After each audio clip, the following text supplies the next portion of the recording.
Okay, so prettier trailing comma controls the printing of trailing commas wherever possible. And you have three options here: none, ES5, and all. So none, no trailing commas.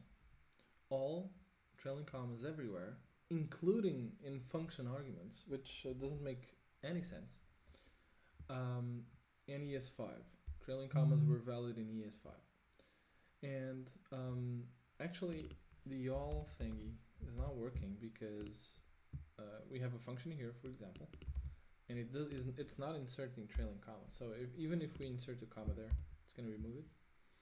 But it doesn't matter anyway because that doesn't make much sense.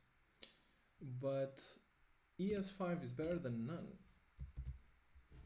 because if you have trailing commas, let me give you an example. Actually, this is full of trailing commas, but this right here, with all these trailing commas, is better than this. Why?